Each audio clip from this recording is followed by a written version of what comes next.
to the Kauai County Council Roundup. This is covering yesterday's council meeting on October 23rd. We had a full agenda. We'll highlight the top items and encourage you to watch the meeting on Hawaii Channel 53 or at our website at kauai.gov. Click on the webcast meeting button and you can watch all of our meetings. So he's council chair now, Rapozo. Oh yeah, that's and right. I'm council vice chair, Kipukai, Kualii. Aloha. You should know us by now. But anyway, thank you for that. One of the items we approved a grant for $45,000 or so dollars, and this is to replace the outdated bulletproof vests that our police officers wear. That's a recurring grant, and we much rather have the federal government pay for our equipment than your tax dollars. So that was obviously approved. You do it on a rotating cycle, I think, over a 2-year period. So. Yeah, so every bulletproof vest has a life cycle, and the rotation process gets all of our police officers ensuring that they're always protected. So that's a good thing.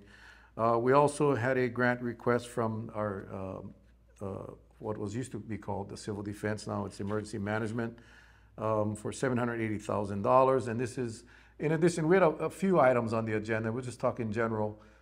After the rain events that we just had, we incurred quite a bit of damage to property, and we are seeking FEMA reimbursement. So this is one of a few items that we covered. And again, always better to have the federal government pick up the tab, save our taxpayer dollars. Again, there were several items on the agenda pertaining to those grant requests. One interesting one was monies for like a cell tower, but a portable one, and that's for emergency use. Like they bring it in a vehicle because it's portable when they're in outlying areas and they need, cell. Yeah, utilizing satellite technology. So whenever there's a response that needs to be made in an area that maybe there's no power or the cell service went down, they bring out this mobile cell tower, and it's really a satellite tower, and they can keep the communications going for our first responders.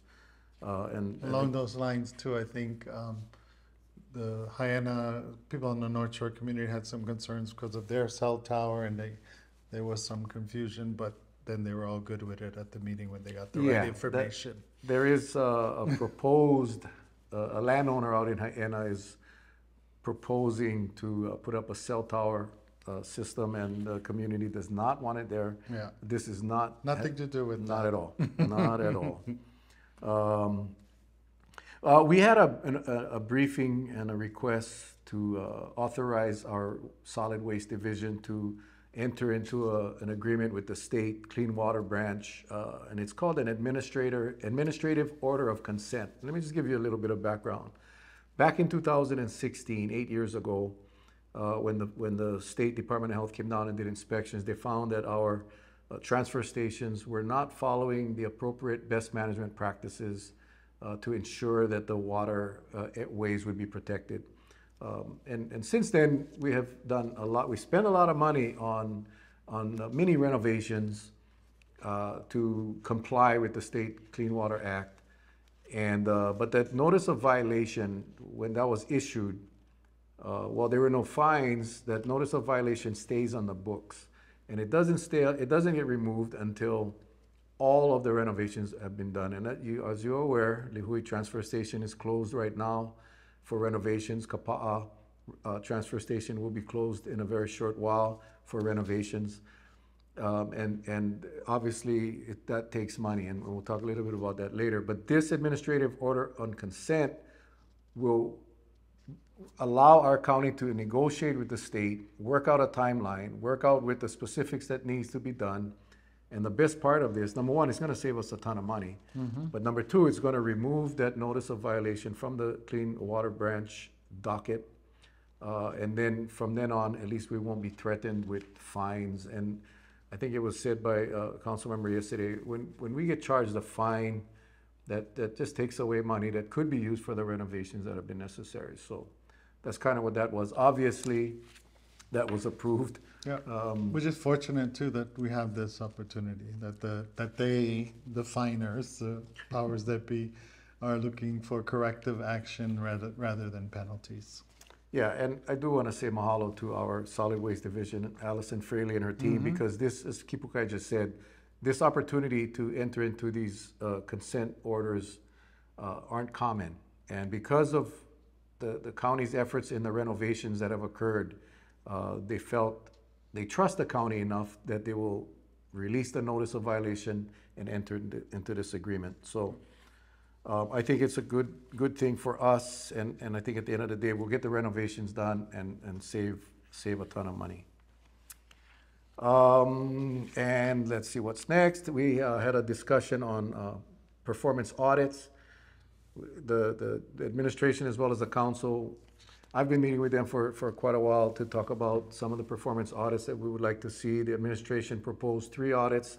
I requested 2. And all 5 got approved. Let's just real briefly. The first one was on the ag dedication process. As you know, if you own ag land, you have a tax rate that's, I won't say it's high, but it's not low. But if you perform ag activities on that land and you have a business, whether you're farming or ranching, you're enabled or you're entitled to get what we call an ag dedication. And what that does, it drops the assessment rate. You basically pay tax on only 5% of your property's assessed rate, which is a huge savings.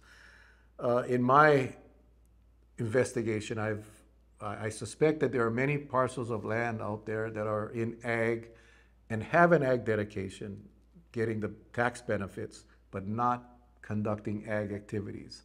So this has been a problem for me for a long time, and I'm thankful that we finally will conduct an audit, and they will look into the process that we use, the requirements for an ag dedication, as well as the enforcement. So there was a lot of discussion by a lot of council members. Everyone's concerned about making sure we're supporting true ag, if you will, and not allowing big landowners to kind of skate or get away with paying the appropriate taxes just by pretending to be doing ag. So there was talk too about, enforcement and of course real property tax, and then primarily the audit is to get the data and information so that we can tackle what we are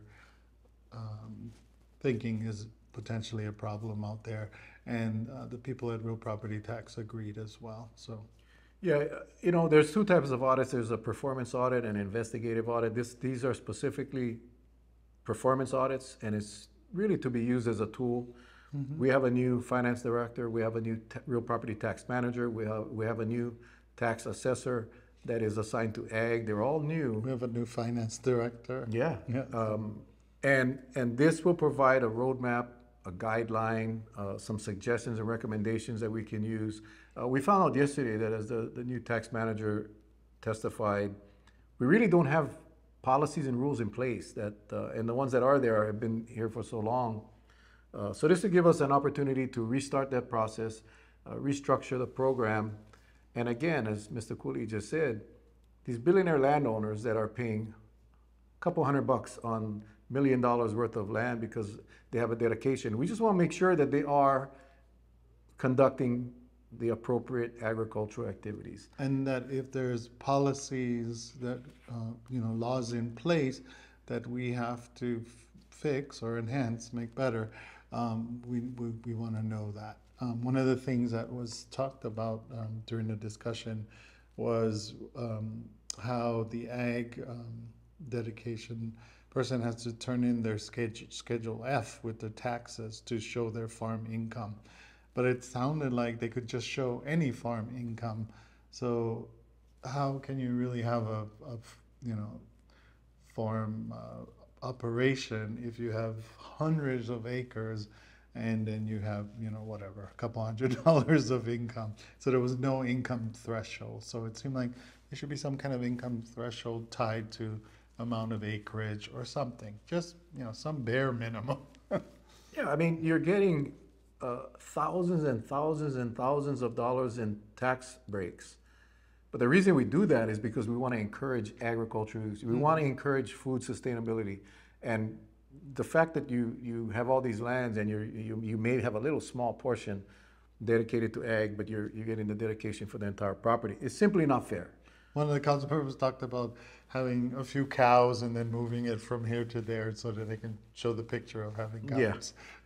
Yeah, so I'm hoping that this audit will uncover what is really going on and hopefully provide us with some recommendations so we can improve that program. The next item was another really pet peeve of mine is, not just mine, of all of us on the council, is the amount of times that our transfer stations and landfill has to close down because of staffing or equipment issues. That is what we're told. So this audit will look into the real reasons why our equipment and our staffing shortages are impacting our daily operations. And again, these audits were welcomed by the administration. They support the audits. The ag dedication and the solid waste operational issue audits were proposed by the county council, and the final three were proposed by the administration. But the solid waste, I think, is one that we really gotta nip at the bud, because, for many people, you load up your truck, you have your 1 day off a week, you load up the truck and you drive out to the landfill and it's closed. Or you drive out to the transfer station and you find out that it's closed. So that needs to be open every day. That is just a part of our function of our county that needs to be happening every day. And hopefully this audit will identify the issues and some recommendations to improve. The next one was a residential building permit process. This is again requested by the administration, and we all know if you've ever tried to get a building permit, it takes a long time. And I think this audit is long overdue, and it is really, how can we speed up the process? How can we provide a faster turnaround from people that are trying to build a house? There's people out there that have a mortgage on the land. They buy the land, they have a construction loan or what have you, and they're paying interest on this loan, on this mortgage for this property, and the permit is hung up in our county agencies for months and months, and sometimes even a year. And we just want to figure out a better way. I mean, you built your house. Yeah, I do. I wasn't too much of a problem for me. Yeah. I guess I wasn't in a hurry too, right? But that is a complaint that we constantly get, and whatever we can do to improve that. And this came about too, I think, when the finance director had mentioned that the U Hero study had pointed out some things and said that we kind of got a low score, which she said she disagreed with. But yeah, I don't know. So, it's always good to relook at your processes, audit, study, and make them better, for sure. Audits are good. I mean, audits are tools. Performance and audits, it's and these audits, are not intended for any other reason but to provide us a better opportunities or options for running our agencies. The fourth audit was funding for Agency on Elderly Affairs. I know this is near and dear to your heart, Kipukai. You do a lot of work with that agency, but all the monies that we get from the federal government, from the state government, based on formulas that never change. And what that means is, the shortfalls in the federal and state funding got to be picked up by our county. And our administration would like to see an audit done on the practices and how we can improve. I think this audit will actually provide us some ammunition, as I said on the floor yesterday, when we go to lobby our congressional delegation and our state delegation for more funds. But this is a good start. Yeah, and our Kealoha Takahashi, our Elderly Affairs Administrator, and her entire team, they're incredible. I mean, I know firsthand too, just with my parents and some of their experiences getting assistance from the Elderly Affairs folks. So they go way beyond, the call of duty, and, they definitely love and care for our kupuna. But we just have to make sure that the whole operations and the support and the funding is working in the best way possible for them. I know it's tricky, like they seem to be running out of funds because of the state cycle, and maybe we can get a better grasp of that and have more expansion too. There's always people waiting too for additional help. So yeah, and one of the big problems is our providers out there that provide the services. And listen, I'm very proud of our Office of Elderly Affairs as well as our network of providers. But remember, the formulas that the state and the federal governments are using, they may be referencing a time where providers was charging a lot less per hour of service. And as costs rise and the formulas don't change, you're going to get a shortfall. And Kealoha and her team is trying to stretch that dollars as much as they can. But at the end of the day, some of our kupuna are not getting the services because there is just not enough resources. So hopefully this will also identify some potential new sources of funding that we can use to just expand services for our kupuna. Yep. And then the last one is hiring practices and employee retention. We all know it's not unique to our county. It's unique to every county, every state, every private business. We are having a difficult time finding workers. But when the county, we have basically a state Department of Labor that really is in line with the federal Department of Labor, and then the county, a little county has to manage our hiring practices. And there's classifications of positions that are sometimes in conflict with what is out there from the state. So this will give us a better idea of how the counties can do a better job, how the county can do a better job with classification of employees, making sure that we're paying our employees what they should be getting paid, and not forcing our department heads to bring in employees at a lower level, a lower scale, at a lower pay rate, which makes it difficult to hire. So I'm really excited about this one because I think it will help us fill the gaps. It is. And they asked for it, so. Yeah, again, they did ask for that. We did have a bunch of resolution and bills, and the first resolution that we had was, again, from Solid waste for borrowing money. Again, we talked earlier about the order of consent as well as the notice of violations. You know, we're in the process of renovating all of our transfer stations.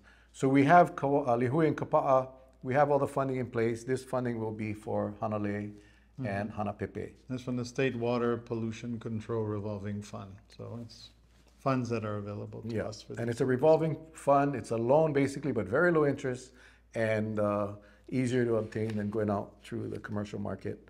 The next one was a resolution that was introduced to urge the state to, we've talked about the Anini Beach Road access, about the landowner blocking access, about the landowner putting a gate and kicking people off the beach out there in Anini. So we have been trying to get the state through letters and memos to do a shoreline survey, make that final determination of where that shoreline is so our public knows, the landowner knows, so there's no more pilikia, no more unnecessary harassment to our local people from the landowner and his security guards. So this resolution will urge the state to move forward. We're hoping that it'll get traction. We need that survey done. Yeah. But in the meantime, at a minimum, I think people have shown the pictures where the high water mark brings the sand at least to the road and beyond the road. So if you're there in the area, there's the road, there's the pine trees, there's some grass, and then the beach. I'm pretty sure you should feel totally comfortable utilizing any area, Makai of the road. Absolutely. So. Absolutely. And Councilmember Kauai and I went out on a site visit. Yeah, you did. We had a wonderful time out there with the families that lived down there, and we had no issue with the landowner. He had moved initially he had put all his beach surfboards and lawn chairs and all of this on the public access. He has since moved that off, and now we just want to make sure we get a clearly defined shoreline, which will probably be the road, and everything Makai that's for us. It's not for no private landowner.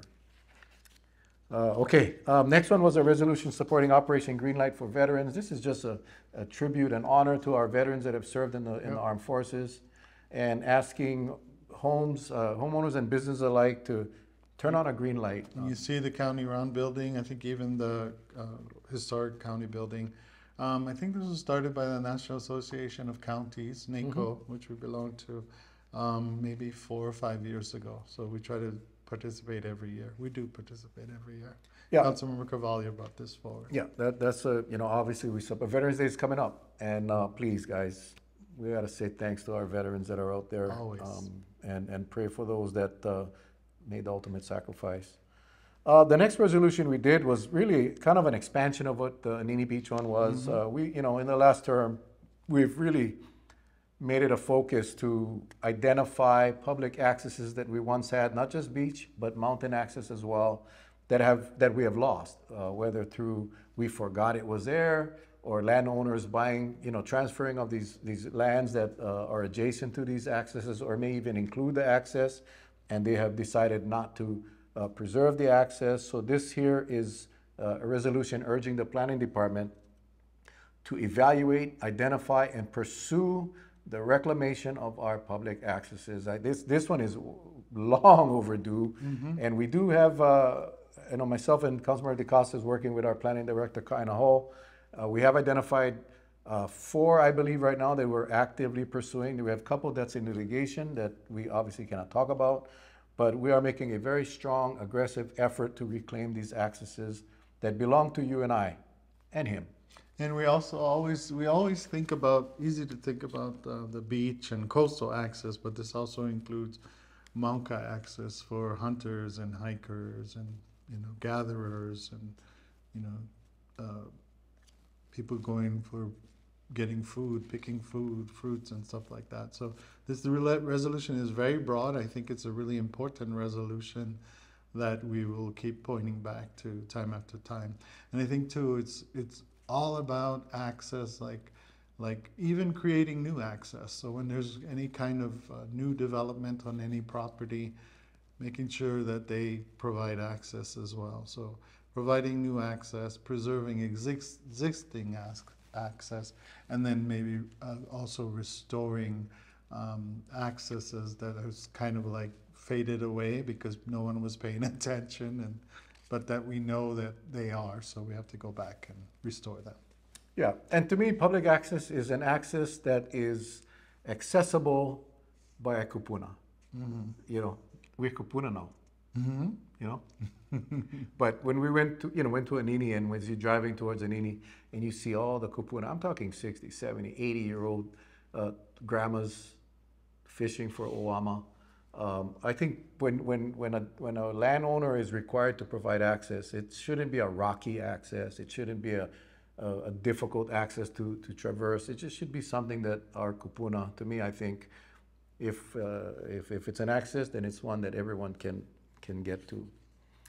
And then we had the bill for the first reading on the rains bill, or the rains monies that we talked about, the flooding. And that obviously passed. We'll have a public hearing on that on November 27th.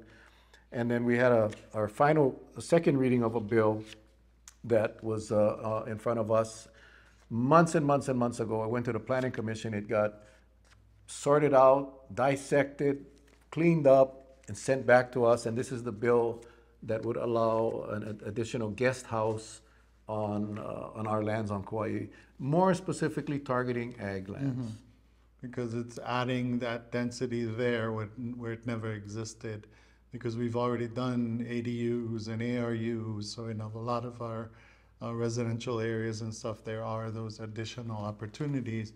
But Councilmember DeCosta and Chair Rapozo have put this forward, and I know you guys worked on it a really long time, and we've worked on it extensively in committee as well. So I was kind of surprised yesterday at the full reading that we kind of rehashed a lot of things, and it sounded like a couple of council members were potentially going to vote against it. I think in the end everyone voted for it, just because everyone, I think more than anything, sees the opportunity for additional housing for our local families, and for our local families who have the property but just don't have the right to build that additional unit, can build that additional unit so that their kids who are in college or in early 20s, and we're kind of like moving away because they're unable to get a place for themselves, right?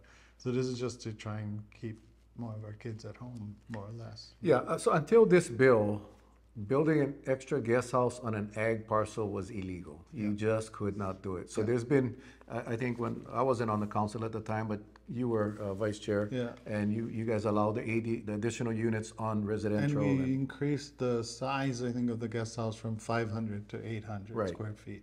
Yeah, because 500 is pretty much a little tiny home. Yeah, we wanted to make it where families are comfortable. You could actually keep your family here and not have to move.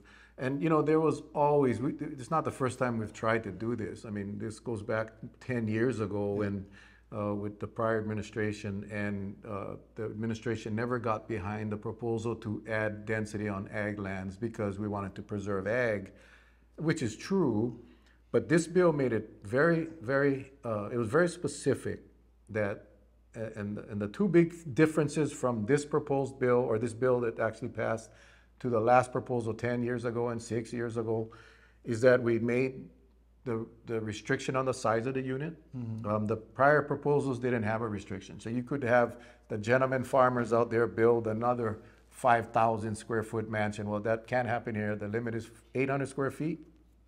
And the second thing that I think makes the biggest difference is you cannot build this guest house on your ag property and then CPR that house out and sell it. Yeah. So the old proposals that we had proposed didn't have that restriction. So these gentlemen farmers could basically cut their property in half, build a huge mansion, and sell it off. Well, in this case, this bill is specifically says that the additional guest unit that you will build will be connected to your original unit of density and cannot be CPR'd, cannot be separated. So the only way you can sell that guest house is if you sell your lot.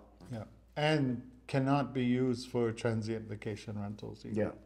No short-term rentals. No short-term. So basically, we have a lot of local generational families, and I think they're, you know, Lauai, Omao, Wailua, Kapahi. Well, there was the amendment on the special management area, right? That was brought by the constituent, Karen Diamond, right? Correct. So Yeah, so this will not apply to any properties on in the tsunami zone, you know, right along the flood coast. inundation. And the reason, and this is for, Because evacuation is limited. on right, those north of the places. Hanalei Bridge. And while that may sound discriminatory, It's for people's one own way in, safety. one way out in Hanalei, in Haena, in all of those areas. So any place that's in a flood inundation zone will not be able to participate in this. And I support that 100% because safety is our, you know, The utmost last paramount. thing too that, you know, does put limits on who can do this and who can't is that the point number 9 about infrastructure, basically wastewater, water, and the fire department. Those 3 things have to be worked out, right? So, Yeah, and if you have a cesspool, yeah. you need to put a septic. So I think it's gonna be cost prohibitive for a lot of people, but you know, but maybe not. And it's an opportunity to allow our families to stay home and keep their kids home. So You have to try, and the ones that can will. Yeah. You know. yeah. And maybe the ones who it's hard right now, things change for them in the future, and they can do it as well. So that was it. That was a pretty busy day. Yeah, But, we spent a lot of time on this bill. It was an important bill. So yeah, and I'm it did excited pass. when the mayor will sign it and people will be able to start taking advantage of it and build more housing. Yep. So with that, I just want to say mahalo again to Hoike. Roger here doing our video and does a great job. And again, you can watch all of our council meetings on Hoike Channel 53. You can watch it. It's archived, so you can watch it at any time. I mean, sorry. You can go to the website and watch it, or you can watch it on Hoike 53 or on our website, our county website, www.kauai.gov. Hit the webcast meetings. All of our meetings are archived. You can go search by date, or you can watch it live on Wednesday mornings at 8:30. The other thing is yesterday was our last council meeting before the general election. So for those of you that voted, thank you. Thank you very For much. those of you that haven't voted, please go out and vote. You can vote. You guys all got your ballots. If you haven't received your ballot yet, please contact our elections office and make sure you get your ballot. And for those of you that are not registered, go get registered. And remember now, you can show up on the day of the election, on Yes. November 5th, and register and Yeah. vote at the same time. Just bring a picture ID. So the deadline passes for getting a vote by mail, but as far as walk-in, you can walk in, register, and vote on election day. Yeah, and the voter service center Don't is go too open. late though. Don't make it hard on everybody. Polls close at 7, so try to get there early if you're going on election day and All right. still need to register. All right. Well, thank you again. We appreciate you guys. Until next time, take care. God bless. Aloha. Hui ho.